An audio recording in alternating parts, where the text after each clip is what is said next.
I want world to know about Jordi and what you have done from an ethical veganism. I do it for the satisfaction to know that I'm helping the victims, that they haven't been able to be understood. Even if they had a voice, I've been telling everyone to leave me alone. You have been part of the policy and governance for animal use in cruel sports and developing campaigns around creating awareness and bring regulations there, especially hunting. You have also written in the book about someone just killing a dog when they don't want it. That's one way of disposing the animal when they don't want it. But then in this, you're talking about changing the policies because which is pretty effective. In Britain, hunting means a sport of killing wild animals with dogs. So the dog is the weapon, not the gun. And they use dogs to chase hares or to chase foxes, and then it's called fox hunting or hare hunting, or to chase deer, it's called star hunting. And this is a tradition that is very ritualized. And eventually people, the majority of the people realized that they didn't like that aspect of the British culture. They started to campaign against it, even if they were not even vegan or vegetarian. You wrote about the products which are actually mimicked and how, while you probably indulge in some of them, which is getting better these days, but you're against this. Talk about that, right? Because with Impossible Meat, Impossible Burger, and more cultivated meats or cell-based meats, and also plant-based meat. I tend to have a different opinion on this subject compared with the average vegan of younger generations. You need to eliminate the concepts of meat, the concept of secretion from mammals, not just the product. Because if you don't eliminate the concepts and you make the product so similar, it will be very easy for a vegan to go back to eat meat if it tastes exactly the same. But your point is that it is also easy for the person who's transitioned to go back because it's so similar. Right. Correct. We are not in the business of making people to become vegan for a day. We are in the business of making people to become vegan for life. And that, when you think about this way, the strategy should be different. They still have a lot of imitation products and they say vegan chicken. It's not just that, it's not, for me, it's not the point that it's still made of plants. Yes, of course. But then the word chicken pisses me off. Like, right. So I can't digest, even if it's vegan, even if it's plant. I agree. Using the name already, I linked it to what it was. And I don't want even that link because I want to not to feel that I need to still have any ounce of animal cruelty and suffering and exploitation in my habits and behavior. The book which I was reading, right, it talks about the world of industrialization, but why it is required. But you can't eat rice as directly from the crop, but you need that process to actually rip off and get you the rice in a form to actually be edible. So that kind of process is definitely, the technology advancement is also helping it, but it's needed, but not to process something like an almond to be only as eaten as an almond butter or processing is part of our way of eating. But you can go too far, and going too far is often comes when you try to change the nature of what you're eating, looking something else.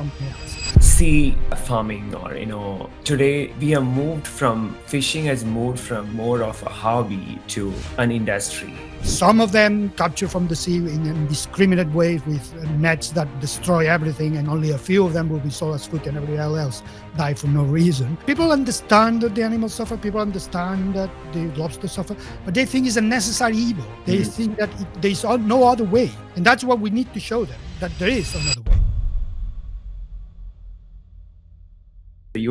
I have this question. You have been part of the policy and governance for animal use in cruel sports and developing campaigns around creating awareness, right, and bring regulations there, especially hunting.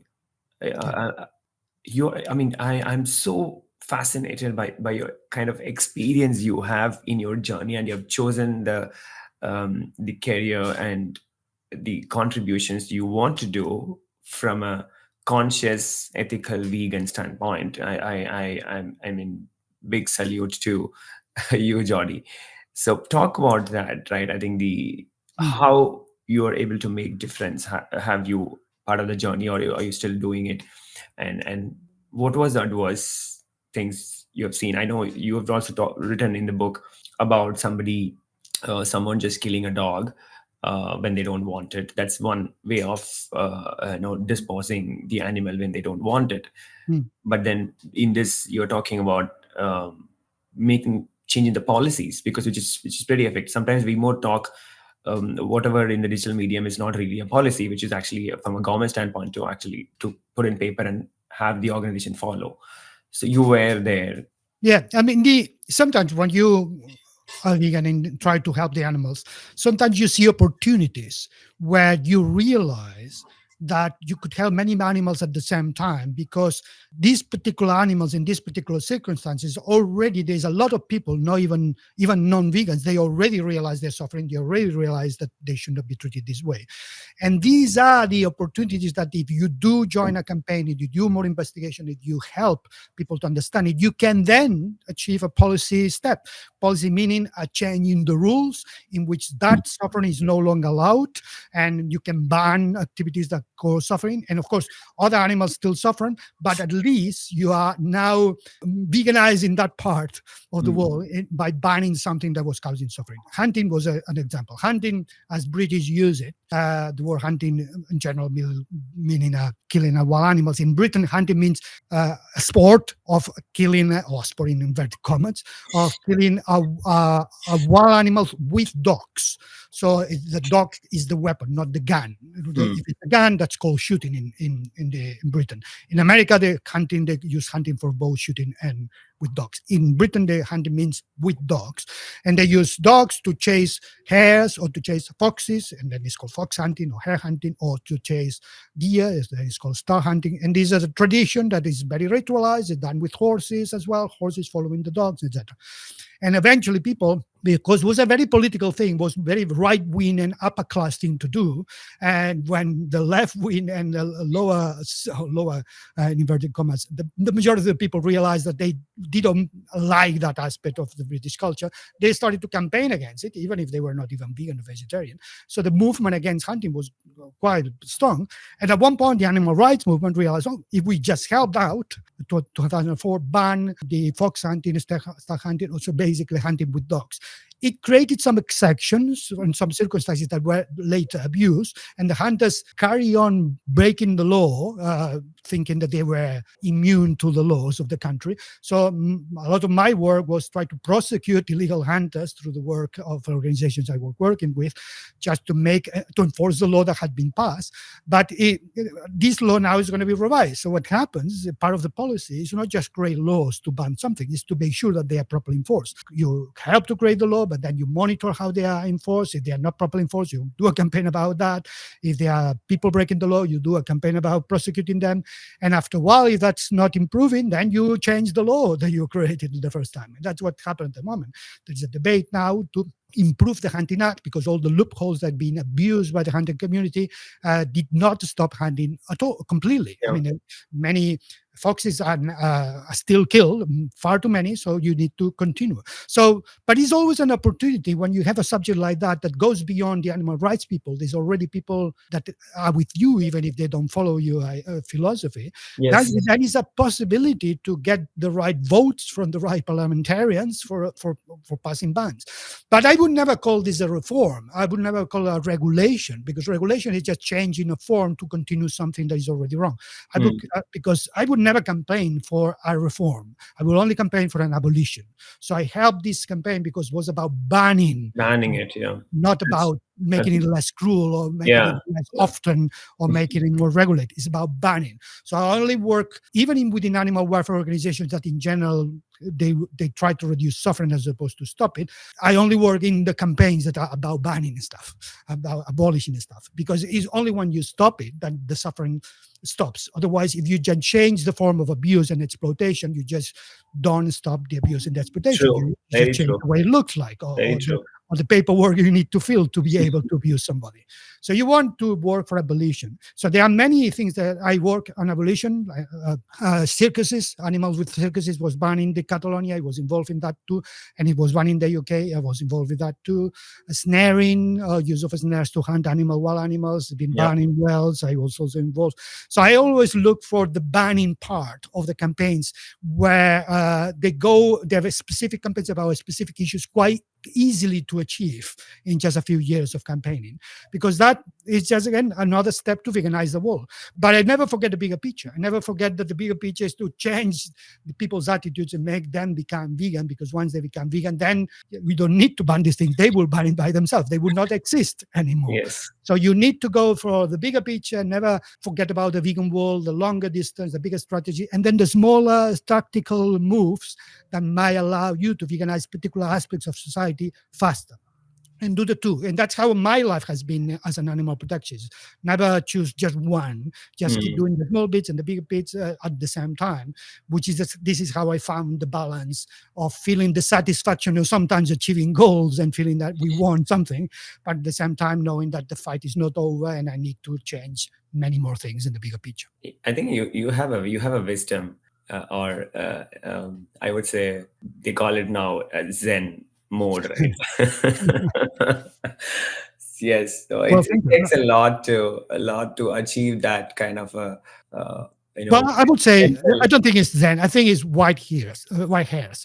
So when you get older, you get wiser, and you get also more experience. You see more things. But I made mistakes all through my life and learn from them, like anybody else. So it's nothing really special about me, other than I've been doing this for a long time, and I've been learning from this with an open mind and an open head and an open heart, trying to improve myself and never think I'm superior than anybody else, and never think that I have achieved what I want to achieve. Always think I'm just starting now and I just need to keep fighting. And any success I achieve, even if it's small, is good for somebody else. But that should not be my retirement. That should be just my motivation for the next Motivation to step do next. and Yes. to go to the next step and learn and be and assume and I understand that at one point I'll be gone, everything is transient, nobody will remember me or my book or anything else, but I will have contributed positively to the vegan world that generations ahead will exist, perhaps because all the vegans that are alive today, me and everybody else, are doing our little bit here and there. No, I don't think so. I don't agree that you're gone and it is nobody remembers for sure, because there's somebody like me who's sitting somewhere and I read about you, and I started following, and I was deeply moved with the contributions you've been making, and now we both are talking. So I want world to know about Jordi and and what you have done from an ethical veganism, standpoint, right? Not just being just talking, but you've made a lot of contributions, which is impactful and helping, the humankind, and also especially how do we see the world where all the animals coexist and live along with us, right? I mean, definitely you will have a place in the world for a lot of people like me and a lot of people in the world on ethical veganism to think about your choice. So don't. That's not. I just wanted Thank you. to. No, I'm glad that you feel this way, but it's not. I don't do it for that. I don't do Yeah, it yeah. No, for I the know, I know, I recognition, know. No, I and think that's why it works. What I truly. do works because I don't do it for the recognition or for my own interest. I do it for the satisfaction to know that I'm helping the voiceless. I have, well, not the voiceless, the victims, that they Mm. haven't been able to be understood, even if they had a voice. I've been telling everyone to leave me alone. And my role in the world, I recognize that I'm just The another of them, voice. just one of them. Yeah. I'm not a master, a steward, a superior being, and just another victim. I grew up crying. I was born and I was crying. The first thing I did, like all of us, is crying. What the hell is going on in this dangerous and scary world? And there are many of us still crying, and just try to console them and help them and stop the reasons why they're crying. And I think that's what everybody should be doing, and everybody can do in their own way. And there is nothing special about me or anybody else that is doing it now compared with those that haven't done it yet, because if we help them, they will do it as well. So we all then be participating in this vegan world, which will be the world for everyone, where we will celebrate the fact that nobody is above anybody else. So that's, I think, is the main dream. So Yeah. No, I think I'm in alignment with you on that thought, right? Because this you you know you you're very closely and strongly believe ahimsa. So our father of nation, Mahatma Gandhi ji. So he says there's a saying or a quote from him, right? Work for cause and not for applause. So Mm. that's his quote. So I very strongly believe in that, right? In whatever you're doing, in be it in your personal space or your professional environment, it's the cause and the objective is more important than working for an accolade or a recognition. But yes, it's more of a byproduct Mm. or an outcome which might come or might not, right? But you just continue to Right. contribute to the cause. So I strongly believe in that. Yes, I agree to you with your Right. thought. And it's not to say that somebody that is being recognized has done anything wrong. No, if Yeah. you're recognized, you have a platform. Use it then. Yes. More Yes. people listen to you. Use it, and if you don't, carry on doing it in other ways. So it's just the circumstances that will put you in a position where you get more or less attention for the people around you. Then use it. Just be aware of the attention you have around, and use it to send the right message and to spread it to the right people. True, true. So I think with that, I want to digress to another topic on sea farming, or the marine animals, the agriculture, the kind of today we have moved from fishing has moved from more of a hobby to an industry, and with lot of different marine creatures are actually being killed in the name of food. Lobsters, I can say, shrimps. There is I mean the kind of cruelty which it goes through. And when I see, I mean, this industry, I think probably this has become, in the last 5 6 years, we see a lot in terms of the sea farming, especially to have a how they actually put together a specific, like how do you grow your carrots or beets or your backyard vegetables. There is a space which is actually created for growing or cultivating these fish, salmons. That's been a Hmm. fancy food which is across the world. Everybody is behind. Hmm. Right? And without knowing the kind of cruelty it's going through, and even the health hazard through that. So talk about your I mean, you've been doing active contributions also and talking about that. So I want to hear your perspective on the and how you're also looking at this is actually contributing towards climate change. Yeah. When you look at marine sentient beings, then is when the numbers go completely crazy, because Yeah. we've been exploiting animals everywhere in the millions. But when you look at the marine creatures, then we are in the trillions every year. So of course, it would not make a difference whether it's 1 trillion. If Mm. they're suffering, we should try to prevent it in all cases. But for people that are only pay attention when you show them big numbers, well, then marine animals is the image you have to show, because the trillions is an enormous number. Some of them captured from the sea in an indiscriminate way with nets that destroy everything, and only a few of them will be sold as food, and everybody else die for no reason.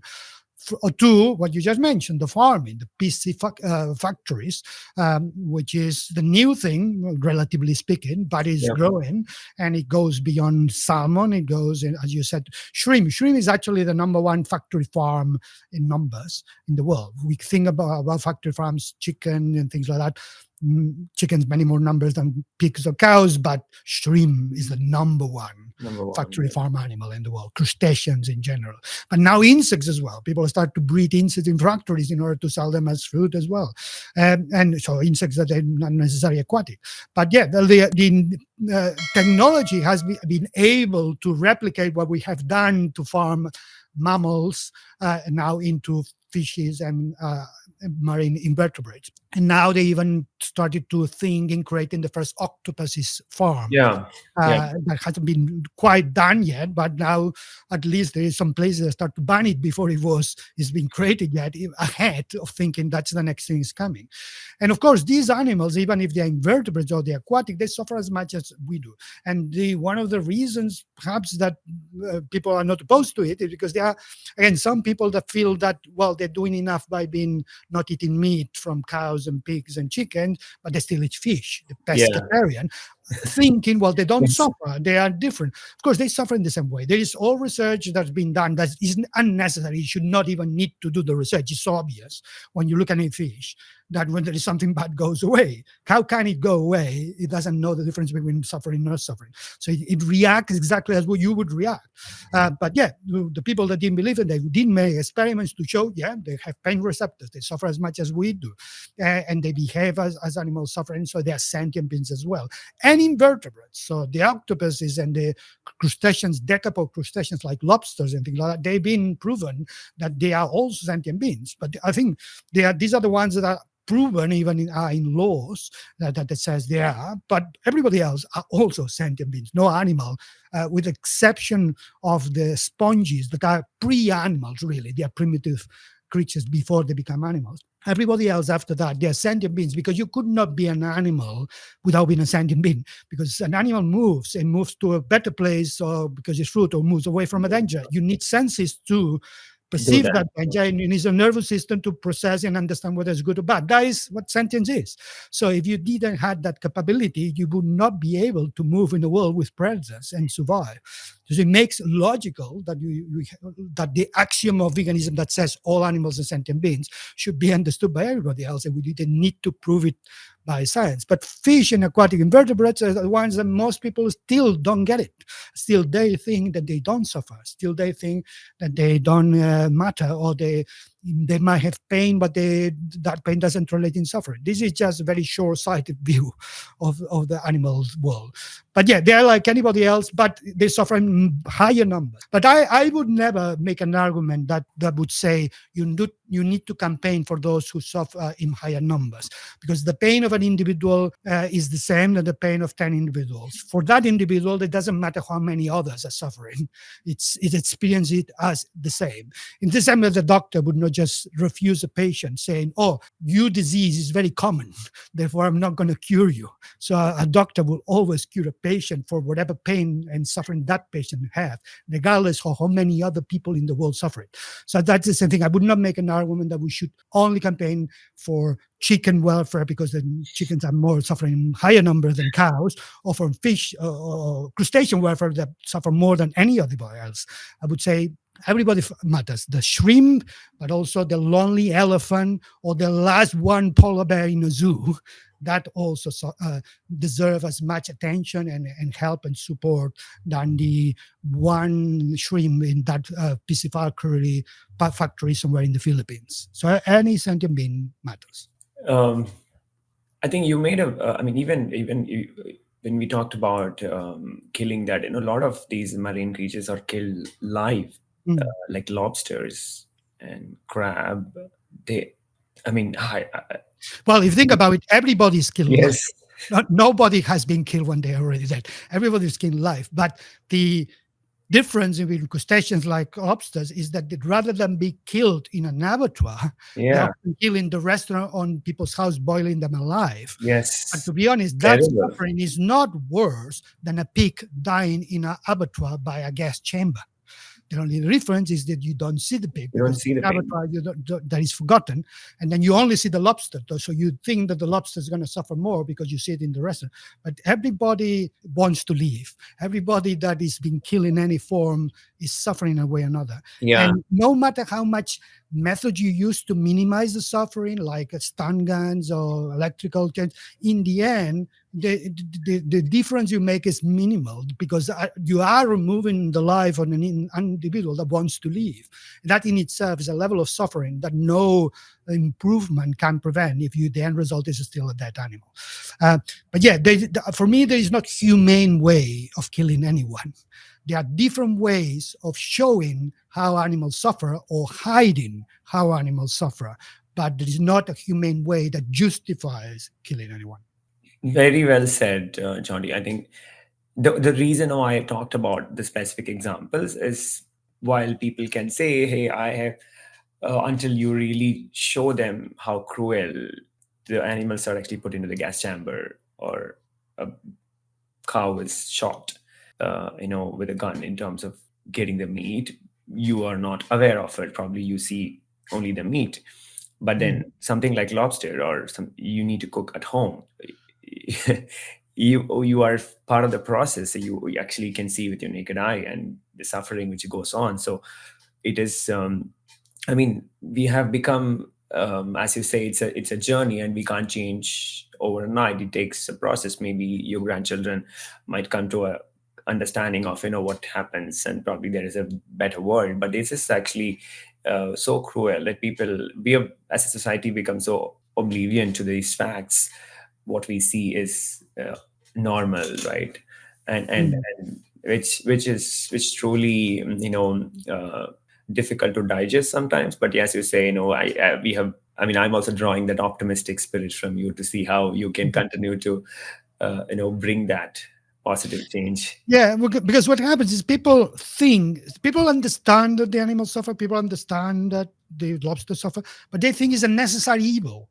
They Mhm. think that there's no other way, and that's what we need to show them, that there is another way. I mean, the advantage of the modern veganism movement is that it has generated so many examples of many vegans living a perfect life, even winning Olympic medals, Yes. being Yeah. the number one in whatever field they are in, without having lost anything, and everything that they've done since they become vegan becoming just an asset and enhance their skills.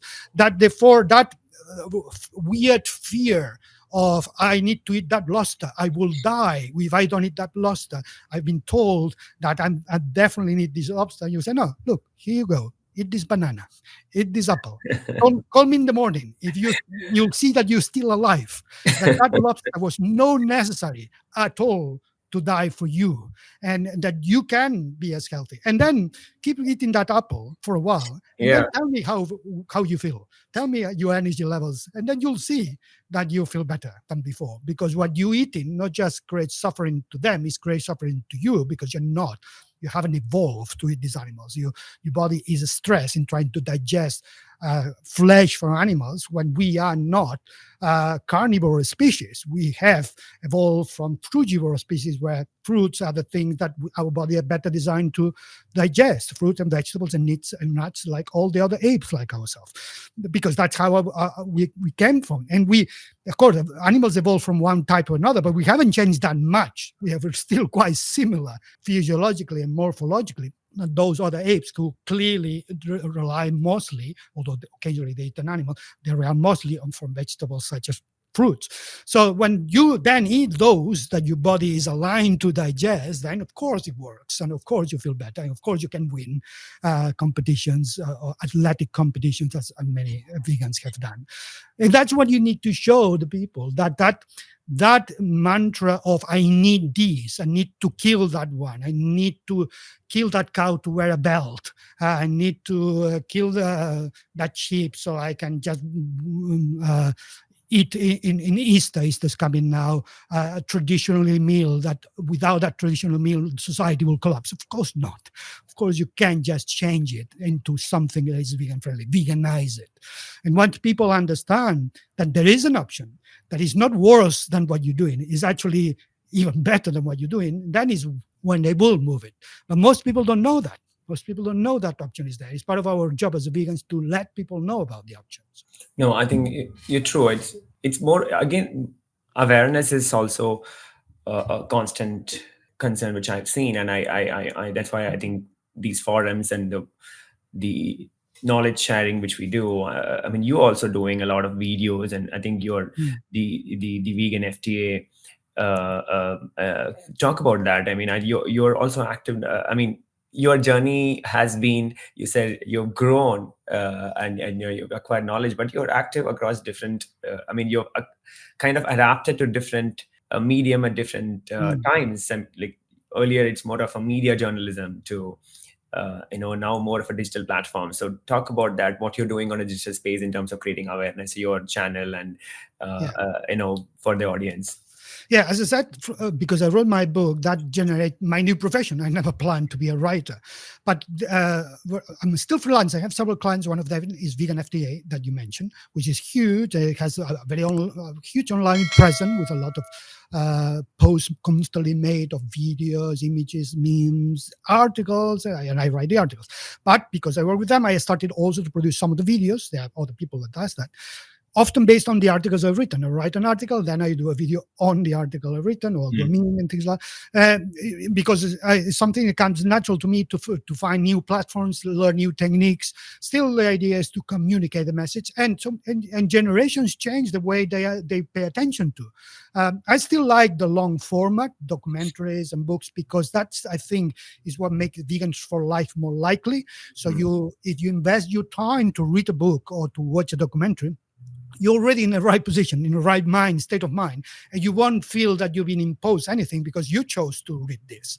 Therefore, you will adopt that, and possibly you will stay for Vegan for Life because you will adopt it as your philosophy. While if you just see a meme or a video that only lasts for 5 seconds, you might be interested for 10 seconds, and then another video from the opposite side draw your attention away from that. So you will become excited and then lose excitement because you didn't invest that much.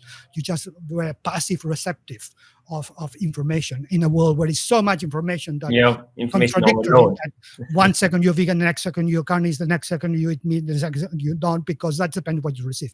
But that's where the attention is at the moment for the younger generations. That's where they look. They don't read the books yet.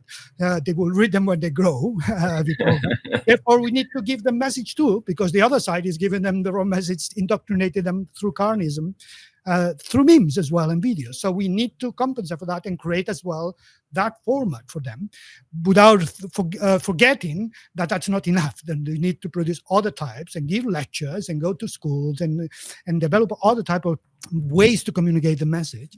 And I always been interested to explore communication in the way to find out what works with which audience better, and experiment and learn techniques that make it quicker. I mean, I about an average of 2 articles of mine are published every day since 2021. Every single day, Saturday and Sunday. So in order to get that many articles, I have to write a lot, constantly. And therefore, there is a technique I need to develop to write faster, to research faster, and not to waste time in an article that might just not be worth that much time. So these are techniques as a writer that I develop, but also as a researcher, where to look at, how to identify the news that are fake from the news that are correct, how to find the sources that are hard to find, and then create a video that using AI, if I can, to short my time of production. Still creating it by myself, the idea and everything, but if AI can shorten the period of doing it, then I do it. Just use the technologies and learn them to save the time so you can deliver more messages in the right format to the right people. Absolutely. I think you're spot on, right? I mean, adapting to the technology change and trying to be more active in the social platform these days is going to it's going to be a big advantage, especially with the young generations are more, as you say, the attention span is pretty less in terms of the shorts or reels. So more messages they consume on such intense topics, right? While probably they may spend a little bit of time on reading some articles, but and the things will change. They're not going to be like, you remember there was a time that the mobile phones, were getting smaller, and then they went bigger again. So there was a time that was too small for what the purpose is. This is the same thing. It's not that every generation we will have reels of 1 minute, then 30 seconds, then 2 seconds. No, it will be our time to say, well, that is not enough to get the information across in a way that is productive. So then the longer form to create curiosity, and then So this is a cycle. So we just need to look around what works at this moment, knowing that this is just now, for this audience at this moment, and somebody else will be different. In the same audience will change, but another audience will also have to go through that learning process and just explore humanity's attention. That's exactly what a campaigner has to do. See where the attention is, what words you should not use because you drive them away, which Mm. word you should use to draw the attention. There is a tendency which I don't follow that think, let's do propaganda, let's fake news, exaggerate, make things that are not real to draw the attention. No, because then there is no message. If you build it from fake realities, the message will not go through. Your message should be always the truth and be based on reality. The format, you can experiment with it and make it shorter, longer, but you never move away from the truth. You should never try to persuade somebody using lies and exaggerated things in order, because that's what the other side does, but that's because the publicists do, that they sell their products. So no, we don't want to sell our product. We're not selling our product, which is what a marketing especially is. Once you buy it, they don't care about you. No, we don't do that. We care about you. We want you to change your way of thinking, not to buy my product or my concept. So therefore you need to understand it, you need to digest it, you need to look at it deeper, not just superficially, so that you need to find ways to learn more and grow with it. And therefore you need to also have those forms of communication that allow that going deeper, not just the superficial and the short ones as well. True, very true. I think it is an evolving environment, right? Because yes, if you like 10 years, 10 years back, or even 5 years back, the kind of information upload was happening in a different form, and today we are moving into more of a digital space, especially through a lot of reels, shorts, or even through Instagram Mm, or through Netflix. There's a lot of platform which is more digital, but again, the things are evolved. But I still read. I still get the hard copy of the book, and I mean, I get the sense of meaning when I want to touch and feel. So still old school, but still this kind of communication is also very effective in terms of a reach and right. ease of access, right? So yes, I mean, kind of being present across different platforms and conveying your message, especially something which is not very prominent or easily understood by people, but it is more of over communication, or trying to give the communication overload to people is very important, and you are doing that too. And vegan FTA, I think everybody should start looking at all your articles and videos. I would encourage the audience to be looking at follow vegan FTA and be part of the journey and see how we can contribute. Okay, so my next topic, I wanted to. I mean, I know you've covered a lot on in your book about the cheese is the. I think you talked about a person who who has been in the journey of becoming a vegan, but then the difficult part for her to actually switch is something very small like cheese, right? I think you wrote about the products which are actually mimicked, and how while you probably indulge in some of them, which is getting better these days, but you're against. Just talk about that, right? Because with Impossible Me, Impossible Burger, and more cultivated meats or cell-based meats, and also plant-based meat.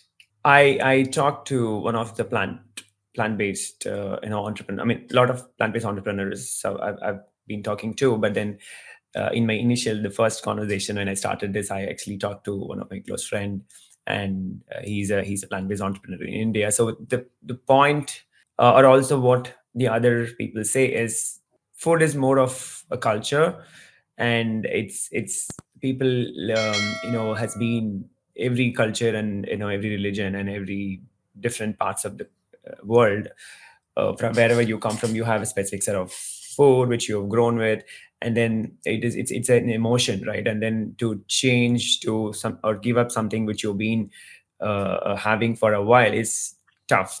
And then first thing is to actually bring something of similar taste, so when they don't feel that the kind of compromise they have to make, if they have to become a vegan or change their lifestyle, so which becomes much more easier for them to move towards the journey of be it vegan or more plant-based, you call it, right? So that's where the first the curiosity, or probably the interest starts from having a similar texture or taste. So that's why all that different plant-based meat industry exists today, who or in the sea products from Japanese fungi, right? There's a lot of interest on Mm, that field. What do you see? I mean, you have a difference of opinion in the book. mm. I want to get your perspective for the audience, right? Because I'm also curious to learn and know whether it's right or wrong. And what is your thoughts?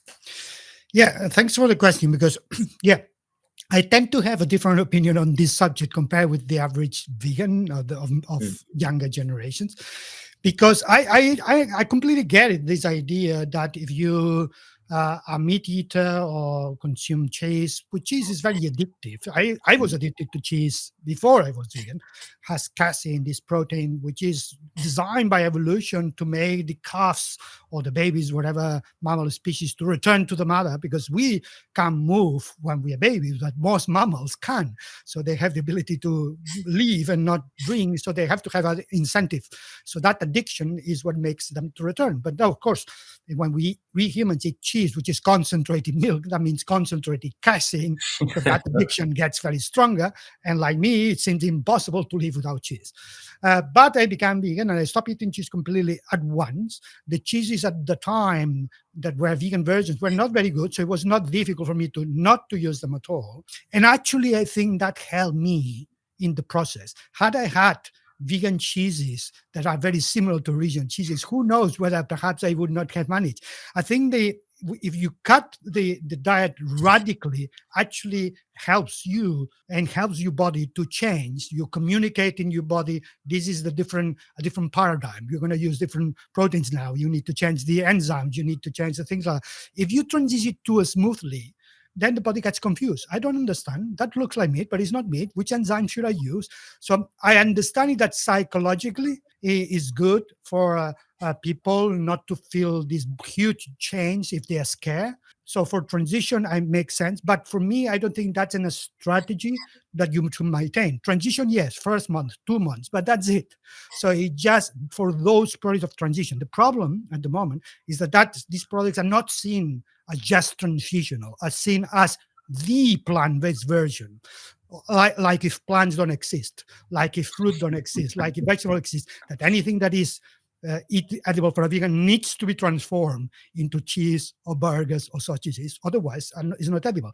And mm, I think that's counterproductive because what it does is, yes, it helps transition, but it delays the vegan world. It delays mm, the building of the vegan world because then you need to eliminate the concepts of meat, the concept of secretions from mammals, not just the products. Because if you don't eliminate the concepts and you make the products so similar, it will be very easy for a vegan to go back to eat meat if yeah. it stays exactly the same and it looks exactly the same. You need to change the habit to the point that when you look at the burger, you feel revulsion. So it's inbuilt in you that that's not edible. If you don't do that, if you keep informing the body that's food, that's food, that's food, it will be easier to drop from veganism, which many people do. Why they do it? Because either they are not committed, they haven't followed the philosophy, they haven't learned the philosophy, they just learn the behavior, but also because the world is around, it's full of burgers that are not plant-based. So the chances at one point you're going to be eating one of those instead of the plant-based is higher because you might find yourself in a situation where you only have the meat version. And then if it stays the same, it feels the same, what bother? So I think we need to get rid of the concept of meat being in flesh transformed into edible food for humans. This is something wrong and it's something that needs to be eradicated from society. So I don't mind the concept of burger as this shape. As long as it doesn't taste like meat, doesn't look like meat, immediately a vegan would recognize it. But anything that you could get confused, anything that even a vegan might be given a meat burger thinking that is a plant-based and not even Yeah. realizing that, I don't want to live in a world where I don't trust any of the products because they all look too much like animal products. And also I think that generally speaking, if you imitate something that is wrong, the imitation is also wrong. So if it is wrong to commodify animals and make them into burgers, the imitation of commodifying animals and making it into burgers, even if the animals were not involved, also is wrong. So I am definitely against cultivated meat, and in the sense that it's actually an animal product. So, but the other meats that are not from animals, but they look very much like the original animal versions, I don't like them. I don't think help the bigger picture. Only help transition vegans or plant-based people or vegans that are very committed or vegans that are struggling, which is good that that option exists for them, but it should not be sold as the vegan food. It should be sold as the pre-vegan food or the transitional vegan food. And anybody who's been vegan for a while, like a year or two, should move away from those and move into plants, which are much Close nutritious. to Of course, nature. we keep talking about health, that the vegan diet is healthier only when you eat plants in the forms and shapes that they grow, not Yes. if you change them to make them look like meat with cholesterol, with salt, with fats. So all the wrong things that have meat, put them in vegetables and eat them. Then, of course, you're not going to be healthier. You might still not use animal products from that point of view, but you haven't really achieved one of the advantage of being vegan, which is the health part of it, which is also more expensive to buy a fake meat than to eat some beans and legumes and cereal and grains. So again, you're creating perhaps a product that is available for those that can buy it, but not for the general population if they struggle economically. So I think there are many reasons why I don't feel excited, to put it this way, with the abundance of imitations of animal products, while I think there are alternatives that are much better, much healthier, much cheaper. But I understand why it happens, because people sometimes afraid of change. And those same people that were delaying becoming vegans because they were afraid that would be too difficult, you give them these options, they feel more inclined to try. But then you should not just move away. Once you give them the options, you have to remove them for them and introduce them to the plants, to the grains, to the fruit, to the leaves. So they also like it. They are not afraid of them Yeah. either.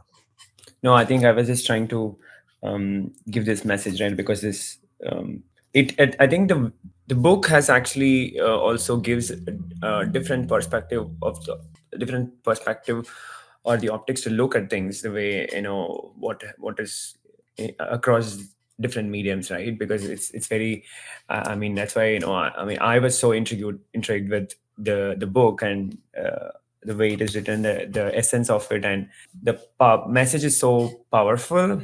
I mean, it's in this space of the imitation products which you're talking about, it is very, very important for people to understand. But you still agree to that fact? I mean, I understand that, people have to, if it is so close and you're actually commoditizing, you're actually against commoditizing animals as a product, and then you're imitating such product, and then you're doing the same, but You're by, perpetuating the concept. yeah, so concept, yes. Yeah. So that's where you're saying that, you're not aligned to it. But then do you think that's an easy way to transition? Yes, but what your point is, that it is also easy for the person who is transitioned to go back because it's so Right. similar. Correct. So we are not in the business of making people to become vegan for a day. We are Yeah. in the business of making people to become vegan for life. Mm. And that, when you think about this way, the strategy should be different. It's not about eat this, swallow. Oh, we swallow already, I achieved my goal. No, it's about think about this product and never again think that that's food for you. That's the goal. You look at plants and always think that's the food I like, that's the good, is healthy for me. Look at animal products or things that look like animal products and never think. So it's like cannibalism. There was a time that being cannibal was common in humanity before civilization. Enemies would be eaten and things like that. Nowadays, that's very rare. Most people are not cannibals because they have decided that they don't like the taste of human meat. They are not cannibals because it's automatically they feel revulsion to the concept. They don't. If you give them a burger, they say, "Look, this is a human burger, but it tastes exactly like the ones that you love. Why don't you try it?" People will say, "No, even if it tastes exactly, the whole idea of eating a human being is revolting, makes me want to vomit." That's what we aim. We aim to the moment when people think, "Look, this is a burger that looks like an animal flesh that then you want to vomit. You want to think, oh, that is so horrible that Yeah, people yeah, ate yeah. flesh and put them and smashed it and put it in these shapes and put it with the spices because and burn it because otherwise raw is so disgusting that they had to disguise it all. So the whole idea of disguising the flesh, or you are disconnected to the animal, and therefore you can eat it without feeling guilty about. We are reinforcing it by selling the burger with the same shapes and colors and texture, which are the ones created by animal agriculture to deceive the world. So we don't have to deceive anyone. We don't have to disguise vegetables into meat. We can eat them directly for We they can are. eat them raw. I mean, that's Yeah. more healthier. I think I completely resonate with you on this topic, right? Because the word, while I have never tasted animal products in my life, um, uh, probably when you hear the word chicken, right? Even though when I go to, I try to consciously choose restaurants which is completely vegan. You know, when you go out to eat, because it's a bit tough to when you go out, especially with family, to find something which is completely vegan. But then if you still find it, they still have a lot of imitation products, and they say vegan chicken. But it's not just that. It's not, for me, it's not the point that it's still made of plants. Yes, of course, but then the word chicken piss me off. Like, Right. so I can't digest, even if it's vegan, even if it's I plant agree. based. I I cannot digest the further fact every that year I'm every still year I have eating chicken. Yeah. yeah, every year I have new year resolution that in which I remove more things of my diet. And after being vegan so I have to be inventive about what's the next thing. And the last thing I did last year is I would not longer eat any vegan uh, product that is not from animals but uses the names of chicken or beef, even with asterisks, Hmm. because already, as you just said, using the name already, I linked it to what it was, and I don't want even that link, even that which is so remote, because I want to not to feel that I need to Yes. still have any ounce of animal cruelty and suffering and exploitation in my habits and behavior, and names in the language are part of that. Abuse. So the way that we treat animals, we also change their names. We don't call it with their names. We use plurals as it don't exist. We say fish instead fishes, as if the individuals don't count anymore, because the amount of fishes that we kill are so huge that we don't think the individuals even exist.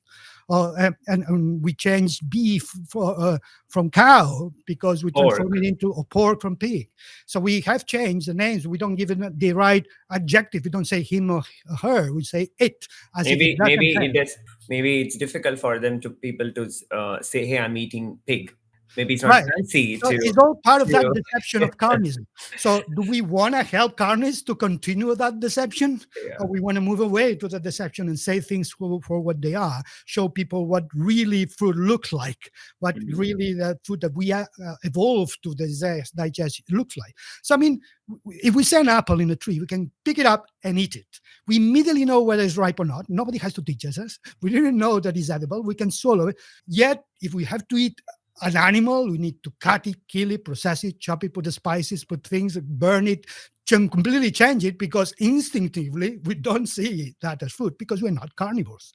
So therefore, in food, we are instinctively drawn to vegetables. But if we change those colors and shapes that are so nice in the vegetables and make them look like meat again, you're just losing part of the natural way of eating, which is looking at the smell, looking at the texture, and reinforcing those ancient memories from evolution that told us this is really good for me. Yeah. No, I mean, it's more. I would say even from the childhood, right? When this is something which my one of my aunt has taught me. You to when you eat food. So today, if you look at it, the way people eat food is completely. There's no respect for the food on the plate. I mean, you don't really focus on the plate. You do, probably you watch TV, you do something on your phone, or you're not conscious on what is on your plate. So the behavior patterns have changed over the last 20-25 years, as well as an individual. I mean, even the kids today, a lot of kids don't eat without their mobile phones. They're looking at it, so they don't know what's on the plate. So there's no awareness of then the vegetables, what colors, what are the nutrients in it, what is good for your health. So what does it taste like? Because So when you're not focusing on what you're eating, so it you are depriving of the health benefits, right? Because you don't know what you're eating, and then that's how you see a lot of child these days with all these nutrients, and they don't really. I mean, a lot of there's a constant there's a big percentage of parents who used to say that, hey, my kids don't eat fruits and vegetables, but why? Because they have not been taught. Exactly. Yeah. so it's interesting. I mean, when you say it's in the raw form, so that's close to nature. I mean, I've also read in one of the books that, more the food is close to nature, the more nutrients it absorbs in your body. I mean, more you process. um, but some of them, from the world of industrialization, because the book which I was reading, right, it talks about the world of industrialization and all, but why it is required. But you can't eat rice as directly from the crop, but you need that process to actually rip off and get you the rice in a form to Yeah. actually be edible. So that kind Well, of process is definitely, the technology advancement is also helping it, but it's needed, but not to process something like an almond, to be only as eaten as an almond butter, or right. Yeah, or processing is part of our way of eating, but you yes, can go too far, too far. and going too far is often comes when you try to change the nature of what you're eating Nature, and looking exactly. some like Yeah. something else. Mm, But if you just change it in order to make it more palatable, or to make it more digestible, or to mm. destroy some negative anti-nutrients in it, as you need to do with lentils and Yes. pulses, that you need to cook Us. them, otherwise they're not good for you. So if you just do that, but the cooked lentil look very much like the raw lentil, still that's a lentil. You don't think, oh, that's a chicken after you cook. Yeah. I think And that you is don't change the form and shape of it, yeah, yeah, or complete. It's too. So it's the thin line. You're not going too far. yeah. You say correct. And you go too far often because it's not your choice. It's you just buy the food that somebody else made for you in order to buy more. So they want you to be addicted to it. So they put a lot of salt, a lot of sugar, a lot of fat, Hello. because we evolved in a situation where these were not common in our diet, but when we needed to eat because we were in a bad time or migrated in a cold area that were not enough vegetables, then those help us for a while when we are transitioning in those cold areas. So instinctively we would like them and to collect because they were rare in our life. But now they're not rare, they're around us all the time, so we just still keep eating as if we need them. Mm, And that, of course, we have cardiovascular disease, we get fat, the diabetics and yeah. obesity, all these sort of things. Then, of course, if we, and that's because we now think that we eat food that need to be bought. We commercialize something that before Cooking is was not part is of our it's life. not part of our culture anymore. I don't see many people cooking at home. Yeah. I mean, there are a lot of reasons to it in terms of lack of time and all that, but even whatever, but it's pretty less compared to how it was, in the early days. Yeah. But the point, you're true on that point, but I think just to quickly touch the other aspect, right? Because when it comes to processed food, I mean, the more I mean, you brought a very good point on the health, but I think if we have to talk about the health benefits of it, and what are the health impact in the health across the globe due to the consumption of all these processed foods, is actually another hearts of discussions for us to actually deep dive, right? Because we can have so much of questions to it, but I'm not going into the health aspect of it in this podcast. But just to talk about the processed foods, the question or the argument which any non-vegans or in general people do is, hey, while plant-based is good, or probably you're trying to reduce the harmful aspects of it, but there is you're killing a lot of animals in the process of agriculture. Mm. And I think you also talked about it very nicely in the book, in the process of agriculture, and you're harming insects, and that's there's too much of processed food involved in the plant getting the plant-based produces. Mm. So what's your take or answer to those who are talking about that? Yeah. Well, they have a point. So what if they addressed vegans who only eat fake burgers and cheeses and imitations, they have a point in the sense that that is highly processed food. That, but what they don't have a point into thinking that their diet is better because animal products are ultra processed. Nobody goes and hunts and it's a bird and swallows it. So they is ultra processed for 10 steps of processing that a vegan food will have. It will be 100 steps to processing that a non-vegan food will have. So they don't have the legitimately saying that their food is less processed than the vegan food in general. But what they do have a point is that we process a necessary food as they also do. And when I say we, I'm saying those that only choose vegan burgers, vegan milks and cheeses and dairies. Well, in fact, we could not process it if we wanted and just moved into more natural, less processed, and less more integral part of the food and the diet, which some vegans are called whole food plant-based vegans because they moved into that direction. They process less, they lose. So there are within veganism many ways to eat, and there are some better than others, some healthier than others, but there are also some that work better in the arguments against non-vegans, in the sense that if you could choose a less processed food that is more natural, then that argument that completely falls, because then they process so much and we process very little. But if we try to imitate them with their food, we also imitating their process, part of it. So that's not a good argument for us to use if we try to defend veganism. This is another of the reasons why I move away for these processed foods, because I'm been vegan for more than 20 years, but the first 10 years I was eating all these burgers and all these sort of things, and my health wasn't that good.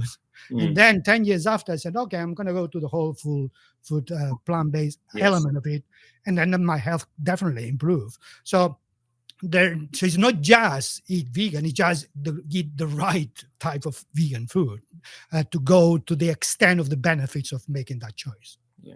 And it's constant education to yourself, and create an awareness of what you eat and what kind of nutrients in it, or what proteins, or what kind of vitamins and minerals you are. I mean, you have to be conscious in terms of putting effort. Yes, there is an additional effort you need to do. Probably, if you become vegan, in terms of making sure that you have the adequate vitamins and minerals you're supplementing too. But it's when you look at the cost, though, you don't really think that as an effort. Right. Yeah. So and of course, you part have of the to take into process. account people have different amount of resources, and I have a little orchard in my backyard where I can grow stuff, and I like that. Some people don't have that, so they are you have to be conscious that the effort that everybody will have to go through to have to the same level of healthy vegan food is different, and not everybody can afford it. And there are food deserts where there is not even vegetables at all for people. That is true, and so therefore you should not judge others for the way they struggle into getting the food. But that doesn't mean that you should just give You up. should not, yeah. And if you have the option to have a better way of getting it with better sources, more ethical, and consume less in general, because we are living in a society we overconsume a lot, and vegans included. So I try to consume less, I try to consume better, and try to consume kinder. That means every year I try to actually buy fewer things and fewer amounts. And I noticed I'm not missing anything. It's just that I had too much in life and in the past, because I've been, again, part of the indoctrination that is all about taking, buying, consuming, taking, as opposed to looking at what you actually need. Yes. And that is both spiritually and physically. So what you actually need in terms of have a fulfilled life, you don't need to slave or exploit or harm anyone to do that. And physically as well, you don't need to wear anybody or eat anybody or take products that's been experimented with anybody. You can just live as closer to nature intended, still in the modern urban world. You can still do that. So no, that's true. 100%. How you, I mean, we all have become more I would say using a lot of resources, continuously taking things from everywhere, right? Especially, the consumption is pattern has increased. As you say, we constantly buy, we constantly accumulate things at home, and then we throw it off when we don't need it. But how do you kind of reduce, not go into that industrialization? Or probably the mindset of, I think this mindset of shifted from the last 15 years or so in terms of the buying. The spend has Mm. increased from an individual spend capacity, or the money to constantly buy. So yeah, minimal, if minimal products you buy, I mean, you're not actually stressing the resources, and demand is less. Environment. Demand is less, so, Yeah. and probably production is getting a little bit slower. And you're also, I mean, we have to, maybe in our next conversation sometime later, I would want to definitely talk about your lot of FTA videos, vegan FTA I've seen on the climate change and the climate crisis, and Mm. how you know we can actually reduce that through become more environment conscious through such ethical products, right? So I think that's an area to explore too. People have to consciously look at labels when they buy, to see how much they're contributing towards such Mm. initiatives. I think we have covered almost. I think I wanted to, whatever I want to get from you. It's a great learning opportunity for me, and also to talk about this topic which I'm passionate about. I've been very happy and satisfied trying to become an ethical vegan for last 7.5 years. But you are also an inspiration to people like me who are trying to see how we can help the society, or try to make some change. So thank you so much for giving me your wisdom of last 30 years or so. And I have a final segment which is like a rapid fire for you. So it's a rapid fire on ethical vegan. So ethical vegan in 60 seconds. So my let's quickly get those. What's the core of ethical veganism? Health, animal rights, environment, trend. Is all of them. In my case, started with animals, but it expanded into health, into an environment, social justice, and even spirituality. Okay, wonderful. That's a way to look at it. Yeah. Which of these would an ethical vegan most likely reject? Okay. Silk scarf, almond milk, recycled paper, vegan leather. Oh, the self scarce Okay. because it comes directly Yes, from from an the silk animal. worms. Yeah. Ethical vegan is closest to a diet, a lifestyle, a philosophy, a religion. A philosophy is definitely a philosophy. Close a philosophy which Yes, develop into a lifestyle, which develop into social movement. perfect. Yeah, I was thinking from our conversation and your book, definitely that would be your answer. Which of these is most in conflict with ethical vegan? Zoos, organic farming, pet adoption, fruitarianism. Zoos would be a direct exploitation of animals. The others might have indirect or not, might be gray areas, but zoos are clearly exploitation. True, true. I completely agree with you. What is the biggest misconception about ethical vegan? They only eat salad. They judge others. They are unhealthy. It's just a trend. I think is the just the trend is the most common misconception. The others are also common, depends who you Yeah, talk to. But just the trend, meaning it's not real, yeah, meaning it yeah. will pass, meaning is superficial like fashion. I think is a way of putting down veganism. No, no, that's true. I think I agree with you. But also sometimes it's more of people think you're more judgy. Yeah, yeah, that's Yeah, also and these are just a yeah, diet. Overall, yeah, other ones yeah, were also good, yeah, yeah. but I think the last one, the just trend, is the one that is Very more common. damaging Mm, of the entire yes. philosophy because the others are very specific. This basically is putting you down as you're not even real. I remember when I won my Wait, legal case, yeah, yeah. the press was outside, and people in the street were interviewed, and somebody was asked, they generally asked, "What do you think about veganism?" And he just replied, "It's not real. It's not real. This news didn't happen."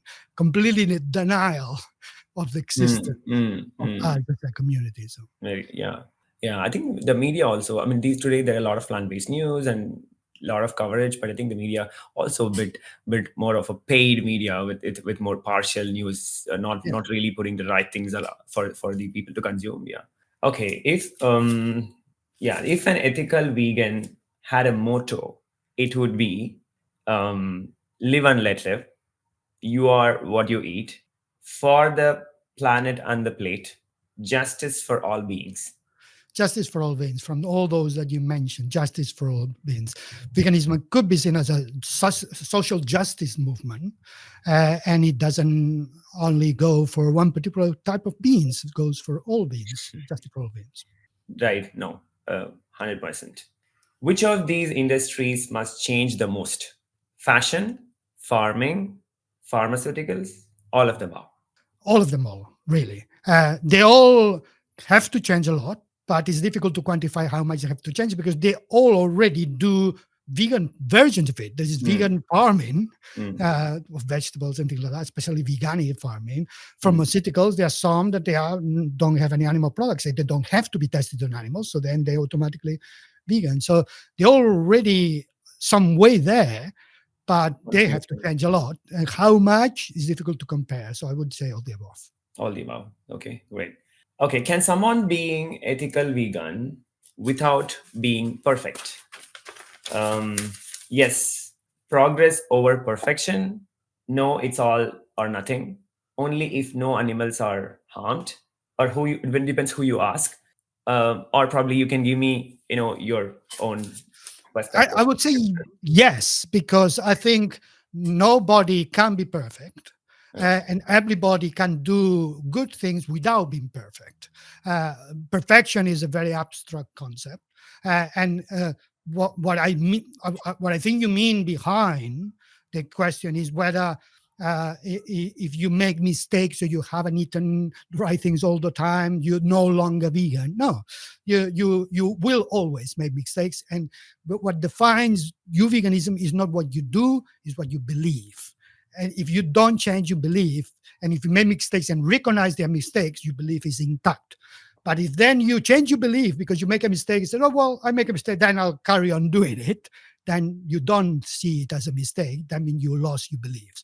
As long as you maintain your belief, you will always make mistakes and improve. Become a better vegan all the time. That means you will never reach that point that says, I'm a perfect vegan. You will always improve. There is always a room for improvement or continuous change, which you might want to adapt and keep doing. Yeah, I agree. That's well said. Thank you so much, Jordi, for joining me in this conversation. I mean, I'm so happy to have you and talk about the topic ethical vegan. Right? I mean, it's mind blowing. It's so in depth.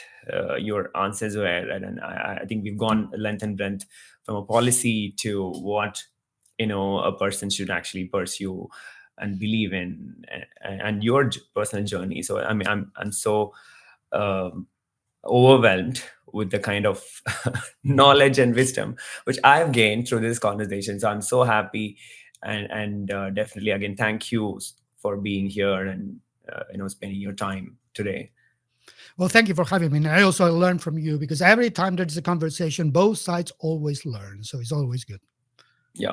Thank you and have a wonderful evening, Jordi. Yeah. Meet you next time in another conversation or different topic. Well, thank you. Thanks very much. Bye. Bye. Hello, everyone. I wanted to update some of the changes which I've been doing from the channel. Starting now, you will have two different versions of consumption of the full episode. So you will have a shorter version, which is about 15-20 minutes, so which highlights the important clips from my full episode, which is usually about an hour, and shorts, which is about 1 minute. So you can actually look at it in the short section in my YouTube channel. So for 1 minute consumption of the important points which is discussed with the guests. So please hit the like button, subscribe, and share this video and support the channel. Thank you.